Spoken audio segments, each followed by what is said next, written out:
Hello Orchid friends, how are you? Welcome back to my channel. If this is your first time watching my video, my channel is all about orchids. From what orchids I have, how I grow them, my thoughts on certain orchid topics, to what orchids in my collection are blooming, etc. So if you want to follow along my orchid hobby adventure, please consider subscribing to my channel and turn on the notification. Today in this video, we're going to look at one of my Oncidium Twinkles. I have 4 of them.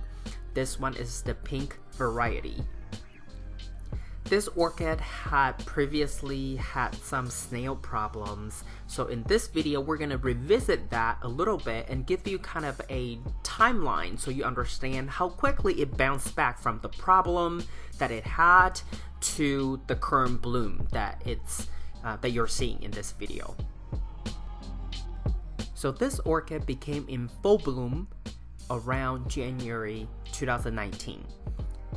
But if we go back in time, it was around mid-October 2018 that I discovered this orchid was having snail problems. And how I discovered that it was having problem was because at the time, the 7 or 8 flower spikes that this orchid had were all drying up. So I was observing what was going on during a watering session that I saw a small snail at the base of a pseudobulb. So I had to do emergency repotting, and I basically had to unpot it and then use systemic insecticide and then also alcohol, hydrogen peroxide, whatever I could think of to try to, disinfect and get rid of the problem. And then after that, I put this orchid back into this 8-ounce cup with essentially it was a full water culture setup. I did not put this orchid right back into semi-hydro setup because I wanted to have a few days to observe whether the snail problem was eradicated, was solved completely. But then quickly, I noticed that this orchid was producing new growth, and then from those tiny growths, around early December 2018, they started to continue to put out flower spikes. So I decided to not do anything too drastic, so it was kept in water culture setup until they finished their blooms. This orchid surprised me in a few ways, but one of the ways is that I didn't think that this orchid would bloom this year because it was having snail problems, and because of that, all the flower spikes that this orchid was developing were dried, were dying, were dead. And I didn't think that this orchid was able to push out more spikes from tiny growths that weren't even mature, because those tiny growths did not have a very plump pseudobulb. Some of them they look so skinny that I just didn't think that this orchid would have the capability or enough energy to shoot out new flower spikes in such a short time, in about a month and a half, to continue to develop buds and to eventually be in full bloom. But I guess it's that time of the year that this orchid knew that it had to bloom, I guess. So it did whatever it could to bloom. So it was a very pleasant surprise for me. So let's go back to December 2018. This orchid, after the snail problem, this orchid continued to put out new spikes, and this is basically a chronological order of photos of this orchid when it, in terms of how this orchid continued to push out more spikes and mature the buds to become in full bloom eventually.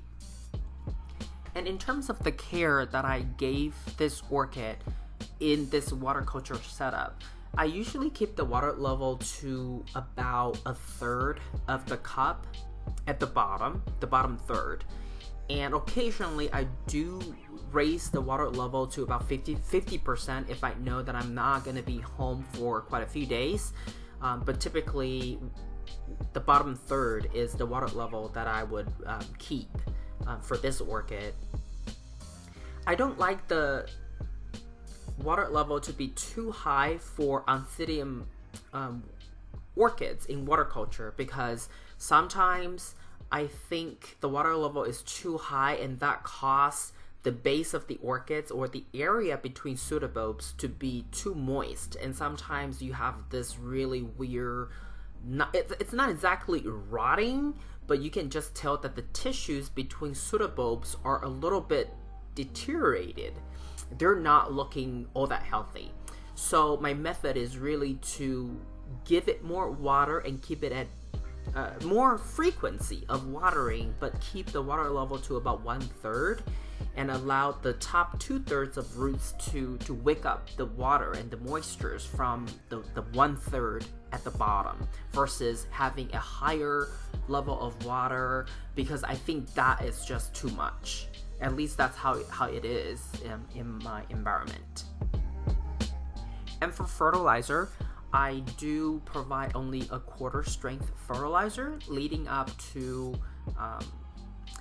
when I see that the buds are developing, then I stop. But otherwise, it was receiving 1/4 strength fertilizer pretty much every single time I prepare fertilized water. This orchid type is very cute and very rewarding. This is not a type of orchid that requires too much care. They're pretty hardy, and I think I have shared this with you before. In Taiwan, people also call Oncidium Twinkle type orchid Christmas Oncidium because they bloom around Christmas time. So they bloom in winter. Even if you don't give it really good care, they usually shoot out spikes, right? But the better care that you give this kind of orchid, the more spikes and the more buds that it would produce. But I've noticed that, even if they receive really poor care, they would still flower somewhat, unless it's really like absolutely dying and stressed out. Otherwise, I really, see these orchids flower at least a few a year.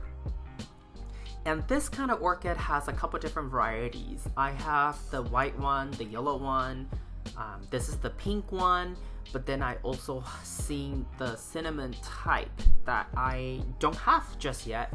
And because I already have 4 of them, so I don't know if I want to get more twinkle type Oncidium, even though these are miniature Oncidium orchids that is great for my growth space, because I grow my orchids indoors, and having too many orchid is not optimal, especially having too many orchids of similar type is not optimal either. But they're fragrant, and their fragrance usually smells like vanilla and or sugary syrup. They're just really cute, and they're very festive too. When they're in full bloom, they just look so happy and busy at the same time. So I also agree this saying that every orchid hobbyist should have at least 1, if not more, Oncidium Twinkle orchids in their collections. So my question for you really is, what kind of Oncidium Twinkles do you have, and what kind of care do you give your Oncidium Twinkles? Have they flowered for you last year? And what have you done that you think is so successful for your Oncidium Twinkle orchids? And also, after a while, I brought this orchid to my office, and everybody loved it, and a lot of people were surprised that a small orchid like this can produce that many flowers. Anyway, I thought I would share this with you. It's one of my favorite orchids, really is. This is all I have for you today. If you like this video, please give it a thumbs up. And if you would like to get more orchid related videos from my channel, please subscribe and turn on the notification. I want to wish you happy growing, and I will talk to you in my next video. Ciao!